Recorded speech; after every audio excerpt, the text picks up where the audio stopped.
Good morning, my sweet little magnolias. How are y'all doing today? Happy fucking Wednesday, or whatever day this finds you. I want everybody to be as happy as they possibly can.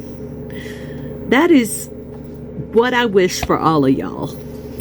And I was talking to my spirit team this morning during my meditation time, and I said, what is the secret to lasting peace and joy? Well, they gave me a lot of laughter.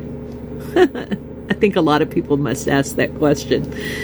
But one thing that they showed me, and they've been talking to me about this for a while, is it's about choosing to let go.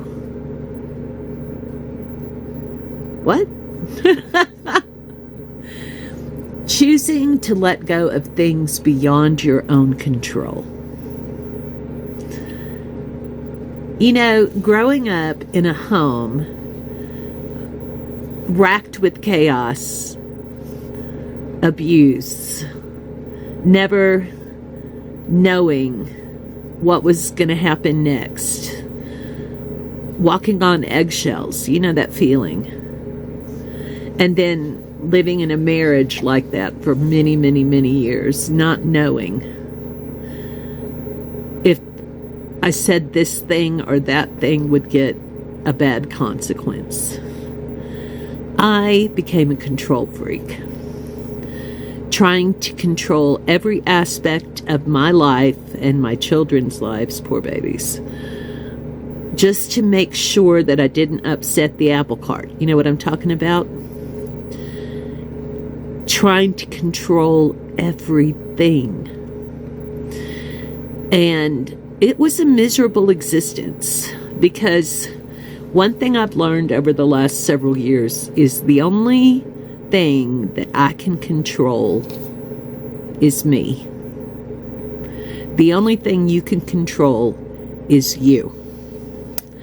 You can lasso and harness and hog tie your thoughts. But you can't do that to other people. They don't like it. Yeah, you cannot believe how many miserable hours, days, months, years that I spent trying to control every aspect of my environment. Does this relate to any of y'all? And so the last several years, I have been on this journey to let go. And it's a lot harder than it sounds.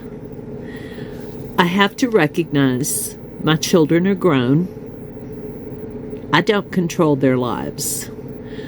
The decisions they make are not up to me. The way that they think is not up to me. And, you know, fortunately for me, my children are all doing very well, but some of y'all, I'm sure, have kids that are out there doing stupid shit. And you wish like hell you could reel them in and control them a little bit like you did when they were kids, little kids. But you can't.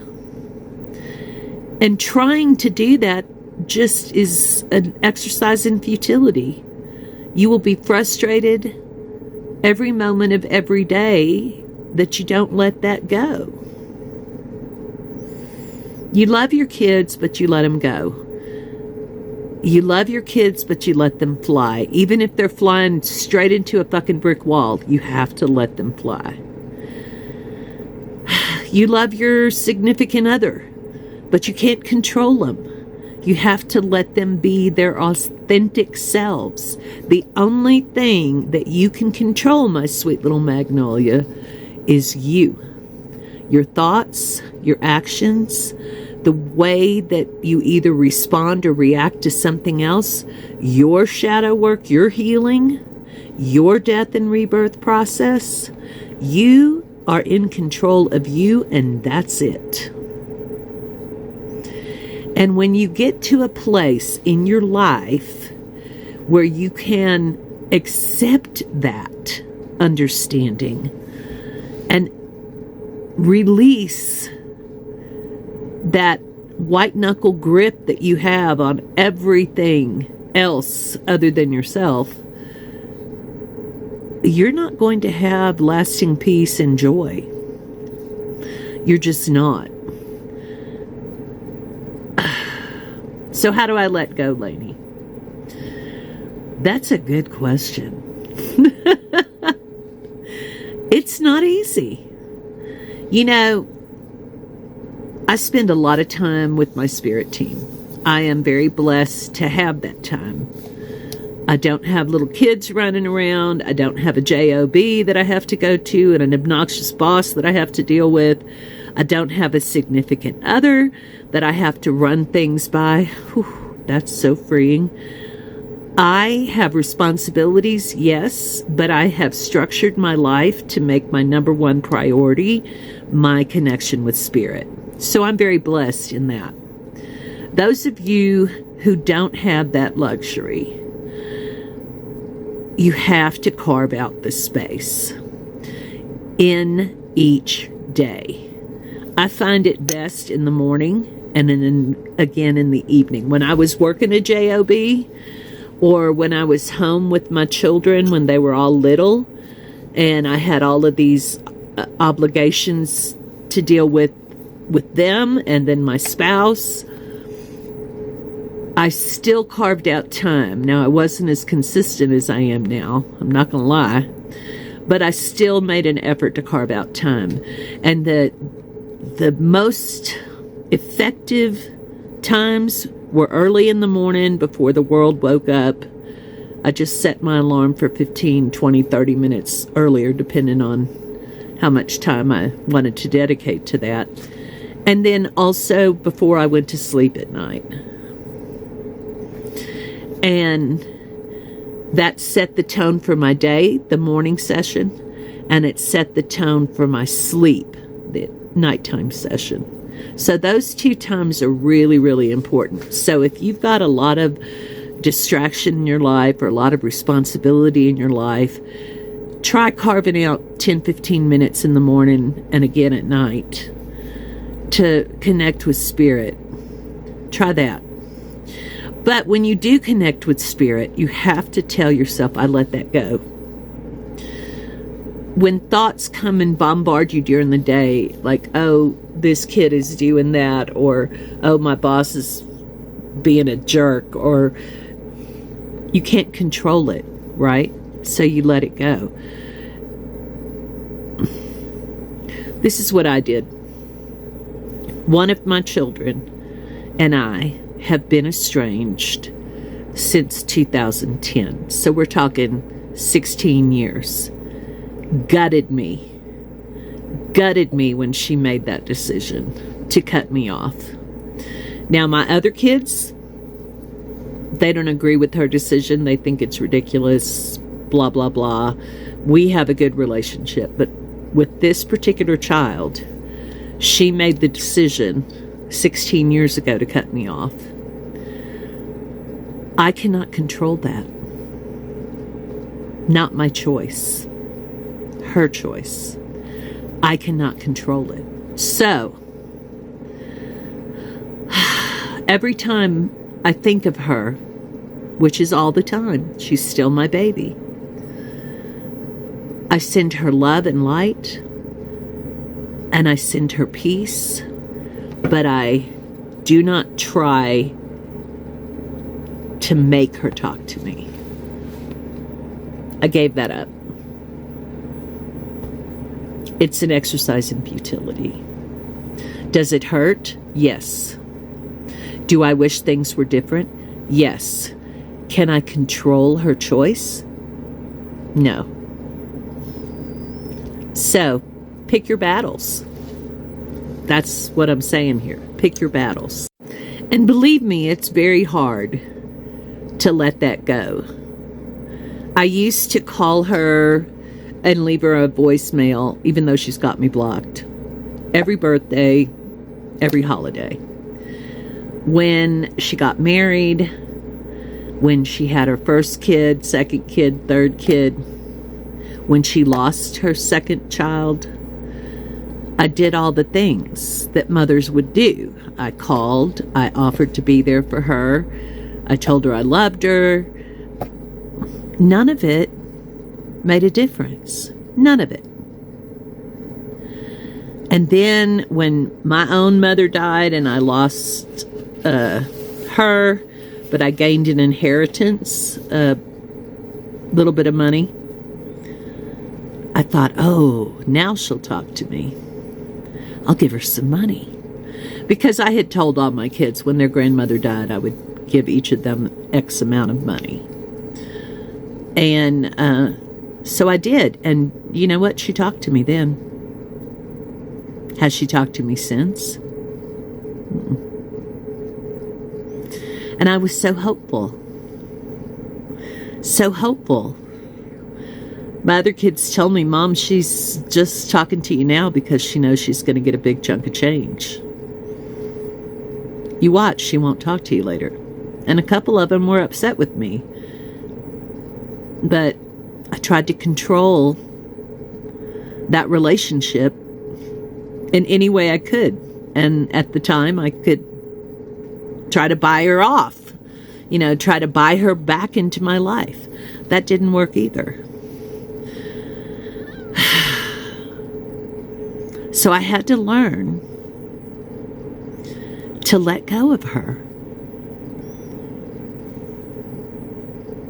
Have I let go of my desire to have a relationship with her? No. But have I let go of trying to force it to happen? Yeah. Am I happier now? Yeah. Even though she's still not communicating with me, even though I still do not know my grandchildren, even though I still hurt from this estrangement, I'm happier because I'm not trying to force something that I have no control over. So, what is the key to lasting peace and joy? Giving up the control that you never really had in the first place. Letting it go. Working on you, because that's all you can control. Working on your own healing, your own shadow work, your own journey. And since I did that, and the situation with my daughter isn't the only thing I had to give up, let go of. There was a lot of other stuff. But I thought that was the best example. Since I started on this particular journey of releasing what I cannot control, allowing myself to accept, it's the serenity prayer, right? What is that? I can't even remember the serenity prayer. It's been so long since I've been in AA. Good God. Accept the things you cannot change. Change the things you can, and the wisdom to know the difference. Yes, it's something like that. I am learning to accept the things I cannot change. I am learning to change the things I can. And I am gaining wisdom on how to tell the difference. I can't control you. I can't control my daughter. I can't control anything but me. I can't control the weather, the wars, the rumors of wars, the government, politics. I can't control how people see me, how people treat me. Now I can control boundaries that I set.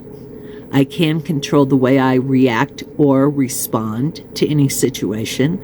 I can control my emotions, how I feel. I feel them, I dissect them, and then I put that in the proper perspective. That's what I can control. Everything else I had to let go of. Does that mean ignore? No. I can't control what's going on in the world, but I don't ignore it. I don't stress about it, because that's unhealthy. When you can't control something, there's no reason to worry about it or stress about it. You just accept it, and you ask the universe to help you and to show you if there is anything that you personally need to do to help bring about change. I don't think there's anything wrong with protesting or making phone calls to your representatives or whatever. You definitely should vote. You should make your beliefs known. But trying to force change over things that you have no control of, it's going to drive you nuts. So do what you can do. Do what you're led to do by your spirit team. And focus on fixing yourself and controlling yourself. And believe me, it will lead to a much more sustainable life of happiness and peace. What do y'all think about that? I'm curious. Do any of you have things you struggle with letting go of? Let me know in the comments. Have a blessed, fabulous, wonderful, peace-filled day, and I'll see you next time.